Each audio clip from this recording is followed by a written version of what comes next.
Hello guys, welcome to my प्यारा सा channel Subrat Barik knowledge gun में। सो गाइस, आज हम लोग क्या करने वाले हैं। आज हम लोग करने वाले बहुत ही इंटरेस्टिंग चीज़। सबसे पहले मैं आप सभी लोगों का वेलकम करता हूं हम लोग का आज के सेशन में। चलिए, आज हम लोग क्या करने वाले हैं। आज हम लोग करने वाले हैं जेक बोर्ड का क्लास 8 का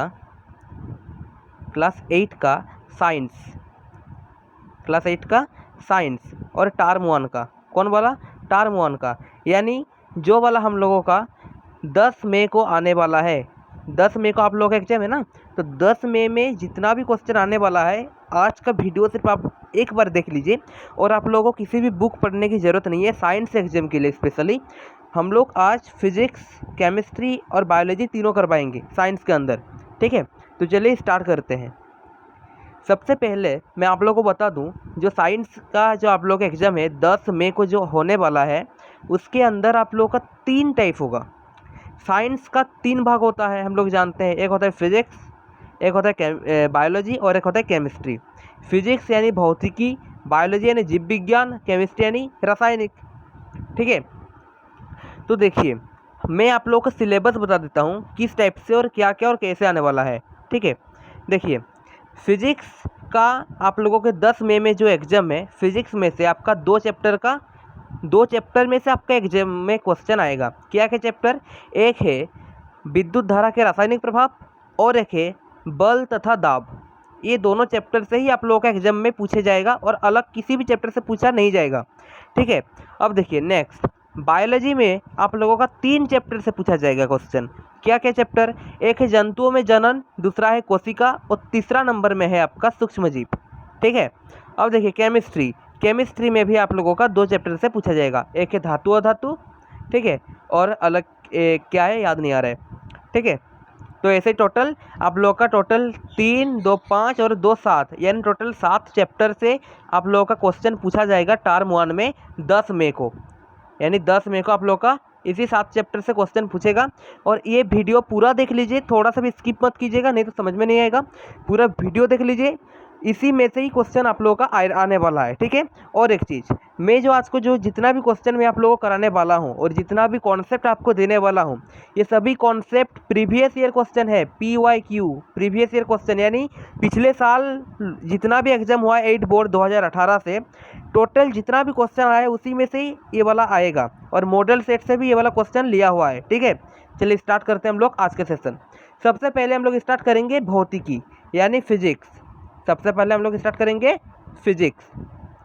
और फिजिक्स का कितना चैप्टर पूछा जाएगा इस बार? 2 चैप्टर। ठीक है, 2 चैप्टर पूछा जाएगा। तो फर्स्ट चैप्टर क्या है? विद्युत धारा के रासायनिक प्रभाव।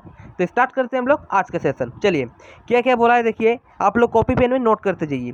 सुचालक वे होते हैं जो विद्युत धारा का चालन करते हैं। यानी विद्युत धारा का जो चालन करता है उसे हम लोग कहते हैं सुचालक। ठीक है, और जो नहीं करता है विद्युत धारा का चालन उसे हम लोग कहते हैं क्या? कुचालक। यानी जहाँ पर विद्युत धारा प्रवाहित होता है उसे क्या कहते हैं हम लोग? सुचालक। नेक्स्ट, जो पदार्थ विद्युत धारा का चालन नहीं करते हैं उन्हें कुचालक कहते हैं। ठीक है, जो पदार्थ विद्युत धारा का कम चालन करते हैं उन्हें हीन चालक कहते हैं। ये इतना इंपॉर्टेंट नहीं है, जो वाला हम लोग काट रहे हैं वो वाला इतना इंपॉर्टेंट नहीं है, वो वाला क्वेश्चन में नहीं आएगा। इस तरह का क्वेश्चन आ सकता है। अम्ल, क्षारक और लवण के अधिकांश विलयन सुचालक होते हैं। इंपॉर्टेंट है, पूछा जब ऐसा पूछेगा कि अम्ल क्या है, विद्युत का सुचालक या कुचालक, तो हम लोग क्या बोलेंगे? विद्युत का सुचालक। ठीक है, चलिए किसी चालक द्रव्य से विद्युत धारा प्रवाहित होने पर रासायनिक प्रभाव उत्पन्न होते हैं। ठीक है, ये वाला भी इतना इम्पोर्टेंट नहीं है। ठीक है, अब चलिए, जो पदार्थ विद्युत धारा का चालन नहीं करते हैं उन्हें कुचालक कहते हैं, तो हम लोग जानते ही हैं। ठीक है, ये वाला हम लोग पढ़ लिए, ये वाला भी पढ़ लिए, ये वाला भी पढ़ लिए। अब देखिए, जब किसी विलयन से विद्युत धारा प्रवाहित की जाती है तो रासायनिक निक्षेप होता है। ये वाला इतना इम्पोर्टेंट नहीं है। चलिए, विद्युत अपघटन के लिए जिस विलयन का प्रयोग होता है उसे विद्युत अपघट्य कहते हैं। ये इंपॉर्टेंट है, ये वाला 2018 में आया था क्वेश्चन।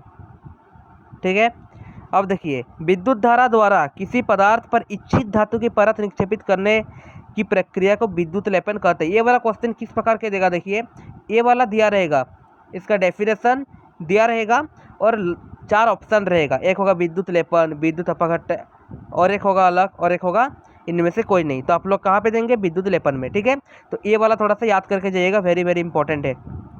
विद्युत लेपन का डेफिनेशन, यानी विद्युत धारा द्वारा किसी पदार्थ पर इच्छित धातु की परत निक्षेपित करना विद्युत लेपन कहलाता है। ठीक है, चलिए अब होता है स्मरण या परीक्षोपयोगी तथ्य। ये वाला कुछ इंपॉर्टेंट क्वेश्चन टाइप का है और ये वाला प्रीवियस ईयर क्वेश्चन है, 2018-19 में पूछा गया है ये वाला क्वेश्चन।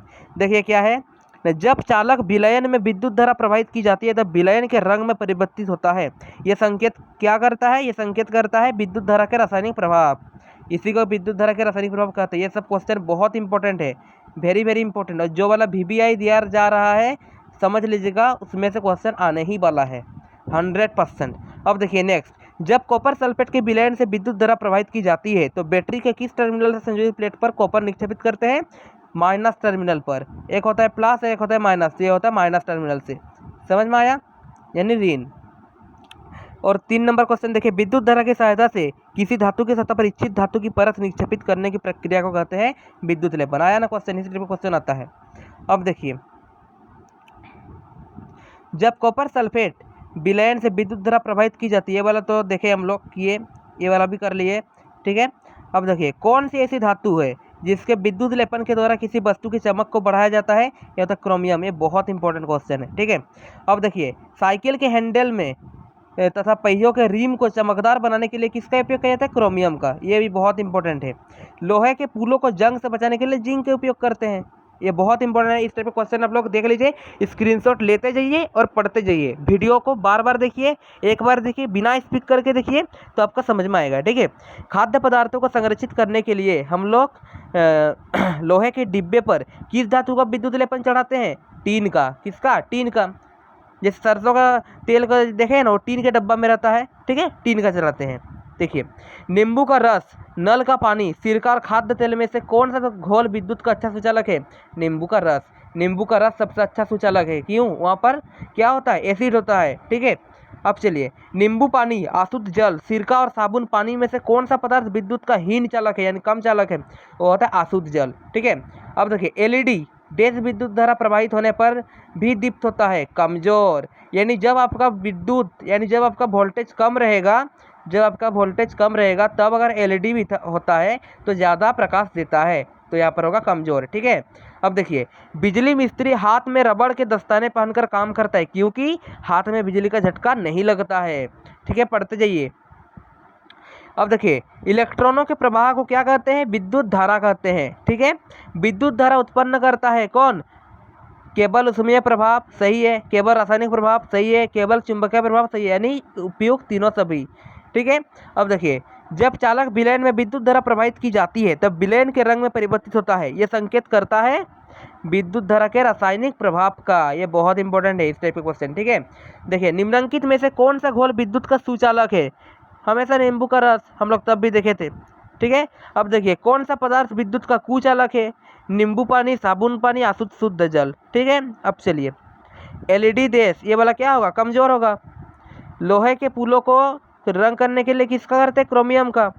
अब देखिए, बल एवं दाब, फर्स्ट चैप्टर आप लोगों का कंप्लीट हो गया, इसी में से क्वेश्चन आएगा इस टाइप का क्वेश्चन। ठीक है, और एक बार मॉडल सेट को हम लोग देख देंगे एक दिन पहले। ठीक है, अब चलिए, अब आ जाता है आपका सेकंड चैप्टर फिजिक्स का, टर्म 1 का, बल एवं दाब। देखिए, ये क्या बोलते हैं, अपकर्षण किसे कहते हैं, धकेलना को अपकर्षण कहते हैं, और अभिकर्षण मतलब खींचना को। ठीक है, खींचना को कहते हैं अभिकर्षण और धकेलना को कहते हैं अपकर्षण। ठीक है, अब देखिए, स्पर्श करके जो बल लगाया जाता है उसे संपर्कित बल कहते हैं। जैसे ये एक वस्तु है, जब हम लोग इसे स्पर्श किए अपने हाथों से तब ये वाला संपर्क किया ना, टकराया एक दूसरे से, तो इसे हम लोग कहेंगे संपर्कित बल। और बिना स्पर्श किए जो बल लगता है उसे कहते हैं असंपर्कित बल। समझ में आया। अब देखिए, पेशीय या मांसपेशीय बल और घर्षण बल संपर्कित बल है। अगर कोई बोलेगा कि संपर्कित बल और असंपर्कित बल में क्या है, तो हम लोग क्या बोल सकते हैं, जो संपर्कित बल है उसे हम लोग पेशीय बल भी कह सकते हैं और मांसपेशी बल भी कह सकते हैं। मांसपेशी बल कब यूज होता है, जब आप सीढ़ी में उठते हैं छत में, तब आपका पैर यहाँ पर पड़ता है, फिर यहाँ पर पड़ता है, फिर यहाँ पर, तो इसमें मांसपेशी काम कर रहा है, तो इसीलिए हम लोग इसे बोलेंगे मांसपेशी बल। समझ में आया। अब देखिए, स्थिर विद्युत बल, चुंबकीय बल, गुरुत्व बल इत्यादि असंपर्कित बल है। संपर्कित बल है पेशीय और मांसपेशी बल, और घर्षण बल।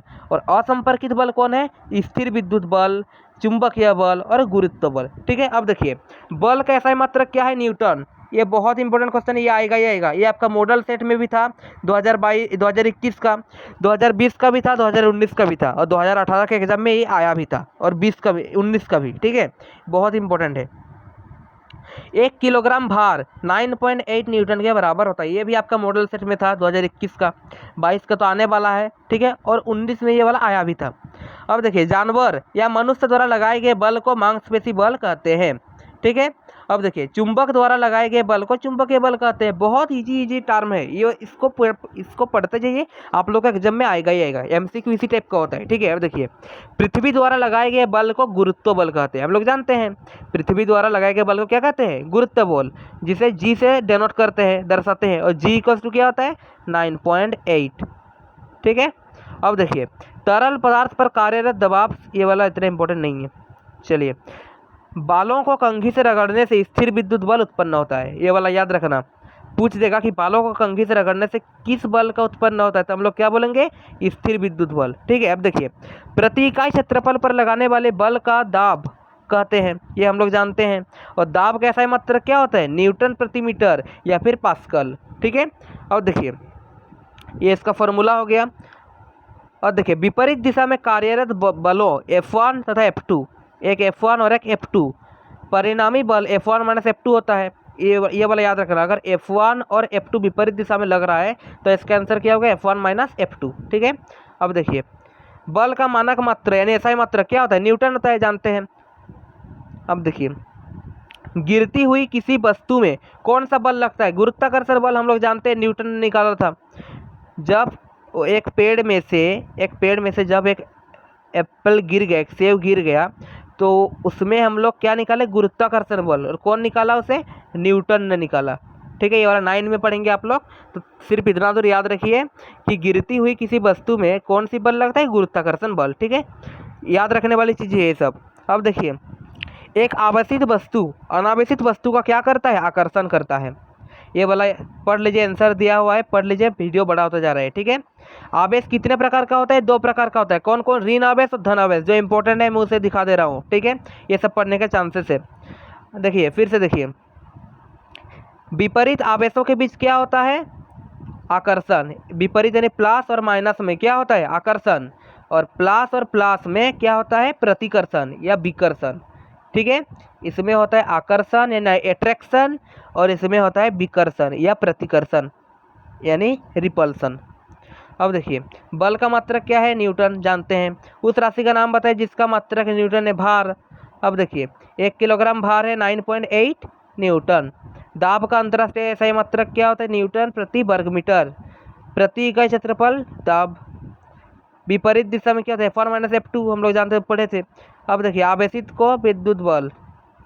अब आ जाते हैं आपका जीव विज्ञान। तो फिजिक्स यहाँ पर कंप्लीट हो जाता है। क्या हो जाता है? फिजिक्स यहाँ पर आप लोगों का कंप्लीट हो जाता है पूरा। ठीक है, तो फिजिक्स कंप्लीट हो गया। अब हम लोग करेंगे क्या?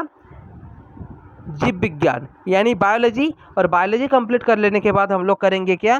केमिस्ट्री। ठीक है, इस वीडियो में हम लोग फिजिक्स तक ही करेंगे और नेक्स्ट वीडियो में हम लोग करने वाले बायोलॉजी का। ठीक है, अगर वीडियो अच्छा लगा हो तो प्लीज़ लाइक करें, सब्सक्राइब करें एंड शेयर कीजिए। और थोड़ी देर बाद आप लोग को और एक वीडियो आने वाला है जो आपका बायोलॉजी का होगा यानी जीव विज्ञान का, और फिर एक आएगा आपका केमिस्ट्री का यानी रासायनिक विज्ञान का। ठीक है, चलिए।